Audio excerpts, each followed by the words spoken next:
Você gostaria de ver a análise de um psicólogo jurídico sobre aquela audiência, aquela terrível audiência que aconteceu em Santa Catarina, a respeito do caso da menina de 11 anos que foi buscar o abortamento legal na justiça? Bom, se sim, seja muito bem-vinda e muito bem-vindo a esse canal aqui no YouTube, onde eu apresento questionamentos, reflexões e informações a respeito da psicologia jurídica, tá bom?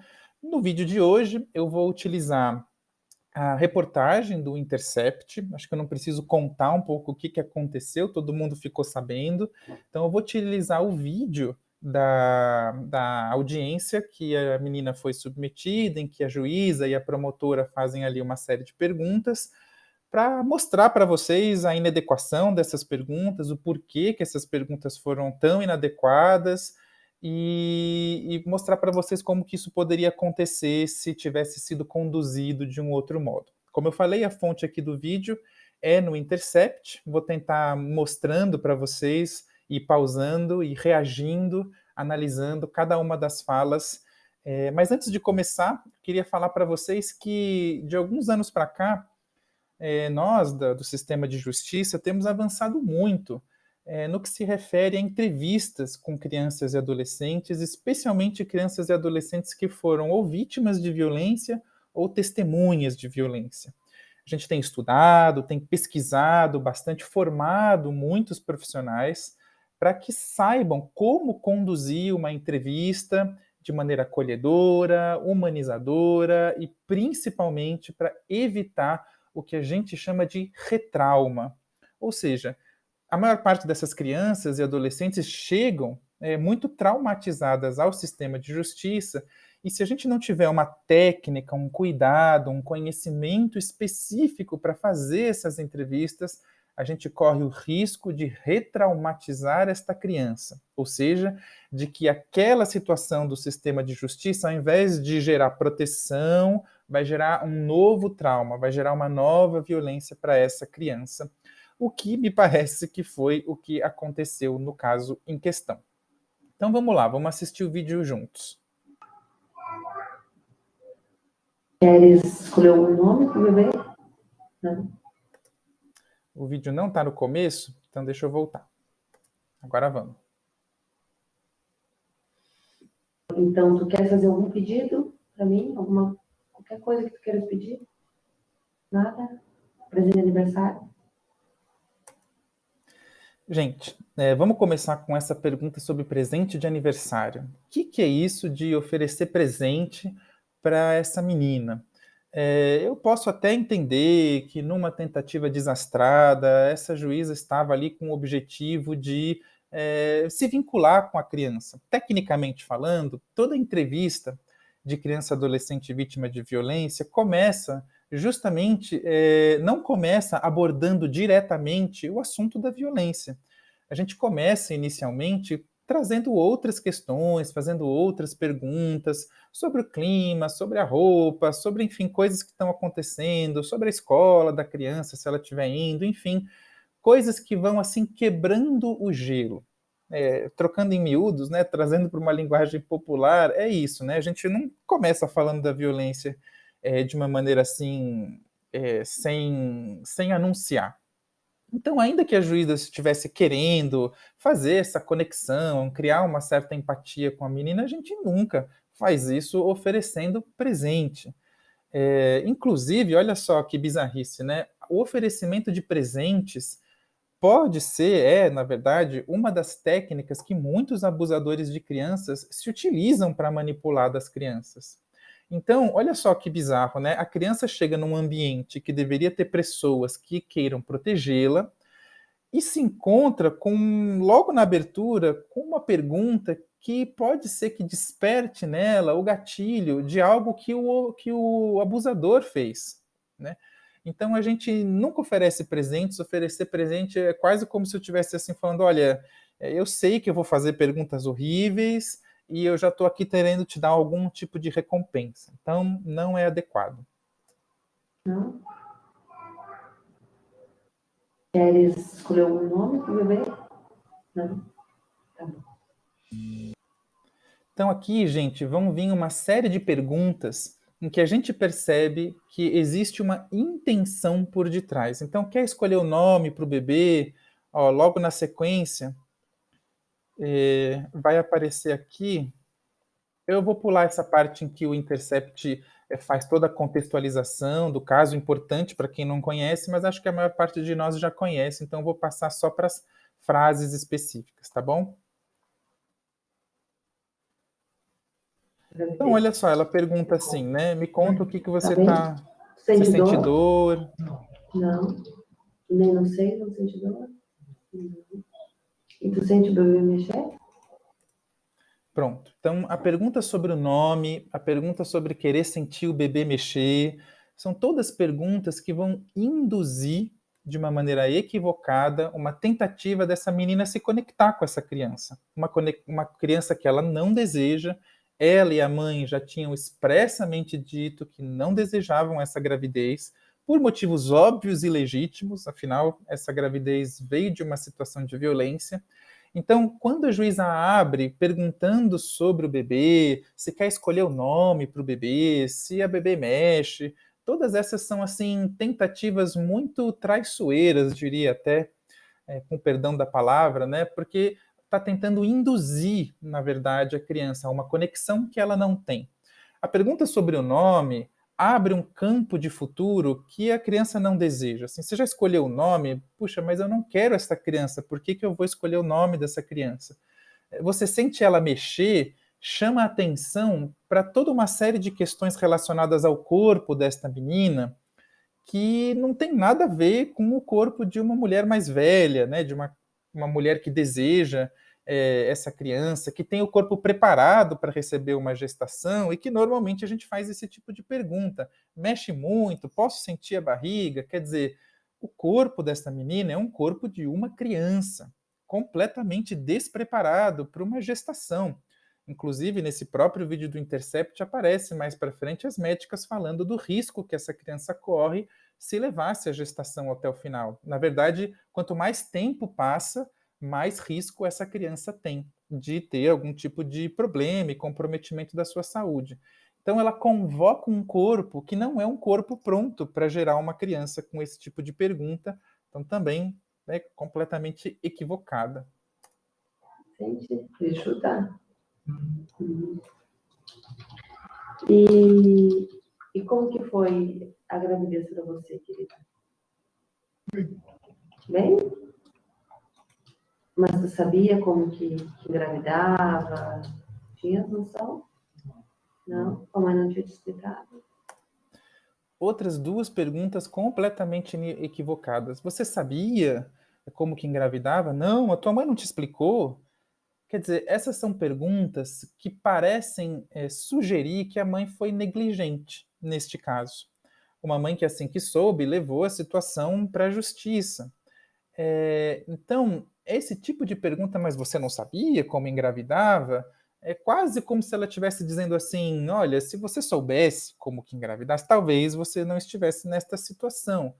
Colocando essa menina quase como corresponsável de uma situação de violência que ela viveu. E a mãe como uma mãe negligente. Então também são perguntas, e você vai fazer uma pergunta que sugere uma negligência da mãe para a criança, completamente equivocado novamente.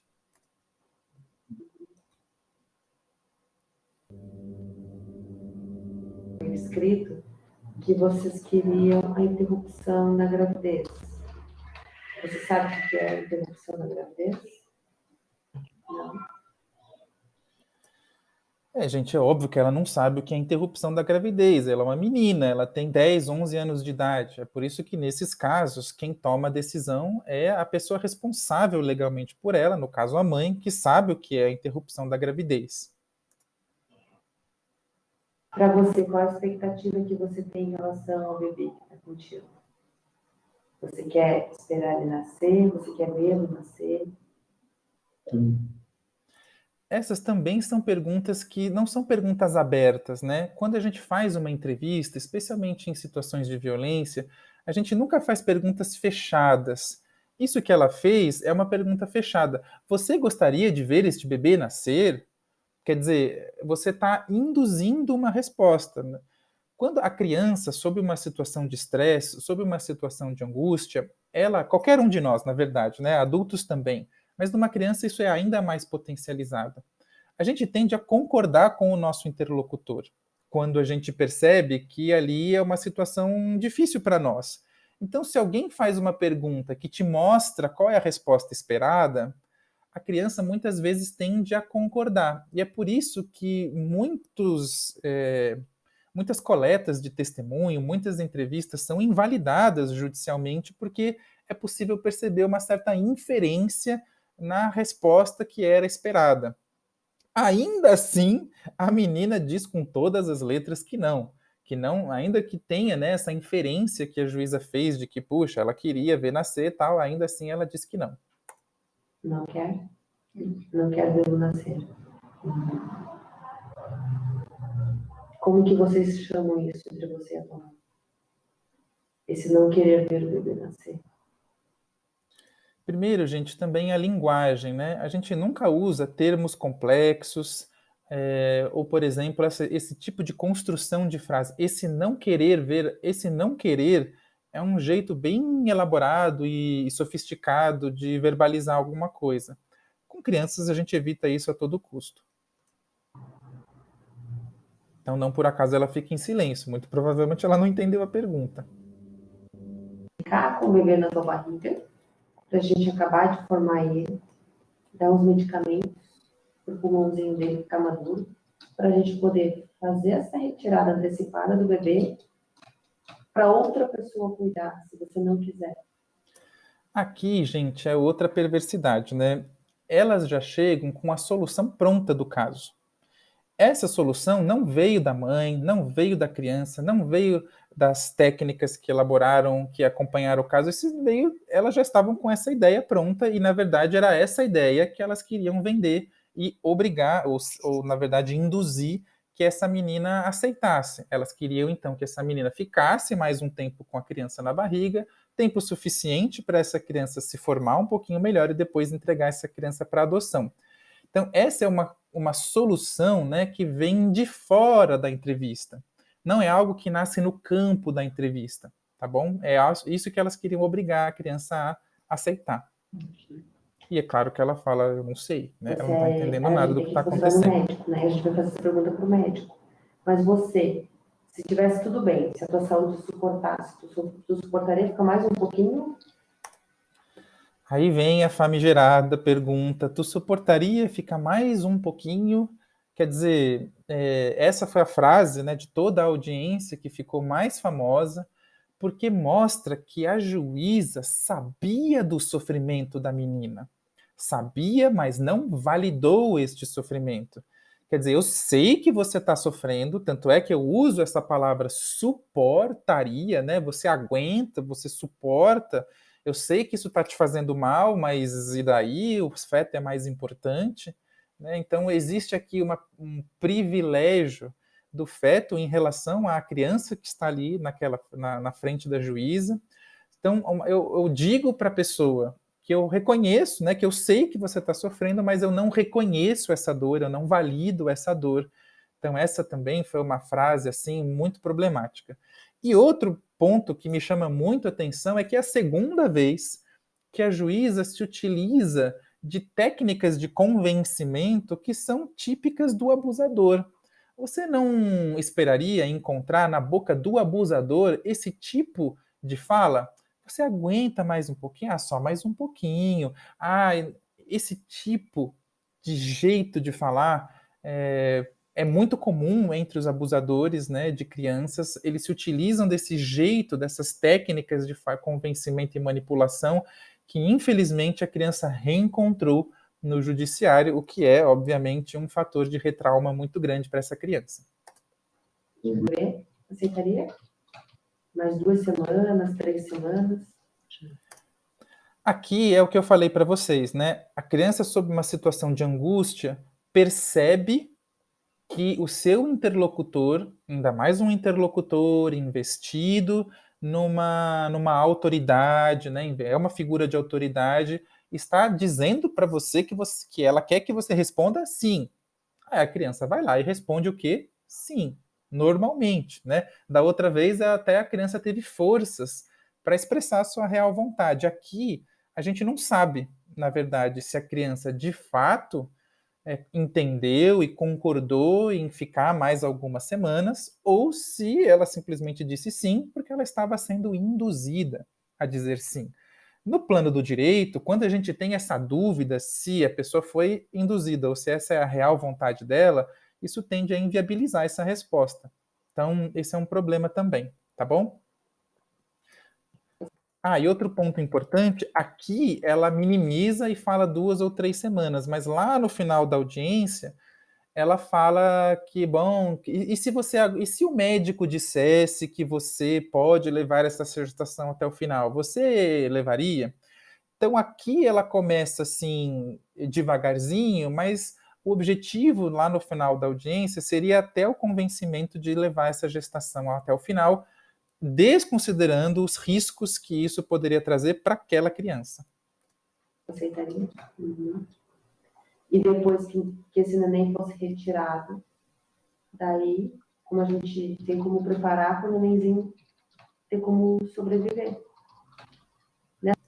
Nenenzinho, todos esses diminutivos, né, que vão sendo utilizados, mais uma vez tem essa função de tentar uma conexão forçada entre essa criança e o feto. Nessas condições, você aceitaria que a gente entregasse para um outro casal, ser pai e mãe do bebê? Sim.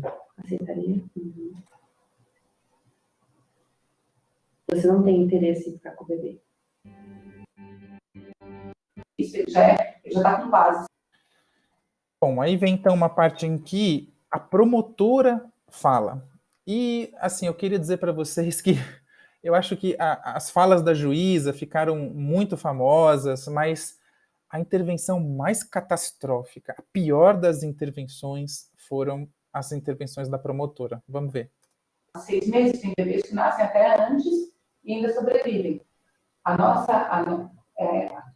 que a gente queria ver se tu concorda. Você vê o ato falho, né? Quer dizer, o que a gente quer ver se você concorda, ela ia falar a nossa ideia. Como eu falei para vocês, a ideia desta audiência não era conhecer a visão da menina a respeito dessa situação. A ideia dessa audiência era convencê-la a ficar com este bebê para depois entregar esse bebê para adoção. Aqui a promotora comete um ato falho. Quem é da psicanálise sabe do que eu estou falando, né? Aquele lapso de fala, né? Um lapso de linguagem, normalmente, que mostra o desejo latente. Aquele desejo que eu não quero mostrar, mas que aparece no lapso de linguagem. Então aqui ela fala exatamente isso. Ela mostra exatamente isso, né? E percebam também o próprio tom da voz. O tom da voz é muito mais assertivo. A juíza, a gente percebe que ela vai comendo pelas beiradas, né? Ela é mais delicada no falar, ela vai até o tom de voz, é um tom mais ameno. A promotora aqui, ela chega com um tom mais assertivo, o que também é problemático, né, quando a gente está numa situação de estresse, numa situação em que a criança não entende completamente o que está acontecendo, ela está num ambiente que ela não conhece, um ambiente que para ela é assustador, tá bom? Era de que a gente mantinha mais 1, 2 semanas apenas na tua barriga, porque para ele ter a chance de sobreviver mais, ele precisa tomar os medicamentos para o pulmão se formar completamente. Em vez de deixar ele morrer, porque já é um bebê, já é uma criança, em vez de a gente tirar da tua barriga e ele morrer ali agonizando, é isso que acontece. Essa é a pior frase, para mim, de toda essa audiência. Ao invés de a gente deixar ele morrer, ao invés dele deixar agonizando, primeiro a criança não sabe o que é agonizando. Ela não sabe, provavelmente não sabe, então ainda bem, né, que ela não entendeu essa palavra. De novo, um erro técnico, porque a gente não costuma utilizar palavras assim rebuscadas quando vai fazer uma entrevista com uma criança, ainda bem.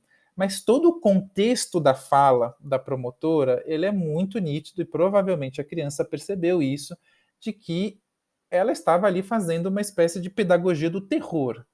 É impossível para todo mundo que assiste essa cena não imaginar a imagem de um bebê morrendo, agonizando Depois aqui ela até se justifica, não sei se a gente vai chegar nesse tanto da audiência, mas depois ela até se justifica, dizendo que ela não sabia, que no aborto o feto já é retirado sem batimentos cardíacos e que então não tem essa cena horripilante da criança agonizando na frente da mãe biológica, né? Isso, além de ser uma mentira, é que ela disse que não sabia, é uma tática de convencimento pelo terror que, assim, eu não preciso nem dizer que beira a crueldade. Beira a crueldade. Porque é uma tática que visa inocular culpa. Essa menina, gente, ela já deve estar se sentindo muito culpada. É uma reação muito comum, ainda que não seja uma reação boa, é uma reação muito comum de crianças que passam pelo abuso sexual se sentirem responsáveis por aquilo que sofreram. É uma maneira que as crianças têm de se defender de uma situação de angústia. Nesse caso, vem uma pessoa e ainda piora esse tipo de reação, quer dizer, está quase dizendo assim, olha, você vai deixar a pessoa morrer, você vai deixar esse bebezinho morrer. Então, essa é uma fala de tamanha crueldade, porque esquece, né, que essa menina é uma vítima. Parece que tem que gritar assim, ela é uma vítima, e não o agressor. A gente não pode e não deve, né, com uma fala como essa, tentar fazer com que a vítima se sinta culpada. Já está passando por um processo difícil pra caramba para uma menina de 10, 11 anos. Não precisa de alguém martelando na sua cabeça que você é culpada, que você vai cometer um homicídio, caso você realize o que você tem direito de realizar. Bom, gente, a audiência continua, existem outras frases e perguntas muito problemáticas mais para frente também. Eu recomendo, inclusive, que você que se interessa pelo caso assista o vídeo completo lá no site do Intercept, mas eu vou aqui ficar nessas que foram as mais importantes, as que mais repercutiram na mídia, para que você conheça um pouquinho mais de como é o protocolo de entrevista de crianças e adolescentes vítimas ou testemunhas de violência, que você conheça um pouquinho mais das técnicas forenses de entrevista dessas crianças, para que a gente possa, né, o meu objetivo com esse vídeo, obviamente, não é expor a juíza, expor a promotora, até porque, né, quem sou eu nessa história toda, mas é fazer com que você que esteja me assistindo entenda um pouquinho melhor esses procedimentos e possa, inclusive, se capacitar, ter essas informações para melhorar, na verdade, a sua atividade aí como psicólogo, como psicóloga, caso você já exerça ou caso você deseje exercer, tá bom? Vou deixar aqui embaixo na descrição um link para você entrar no meu grupo do Telegram. O Telegram é como se fosse um WhatsApp, né? Só que ele é melhor, cabe mais gente no mesmo grupo. Então, se você tem interesse por esses temas de psicologia jurídica, quer acompanhar as minhas reflexões, os conteúdos que constantemente eu estou trazendo aqui para as redes sociais a respeito dessa área, clica aqui, entra no grupo, se junte a essa comunidade de pessoas interessadas na área da psicologia jurídica, tá bom? Eu aguardo você lá, espero que tenha sido proveitoso esse vídeo para você.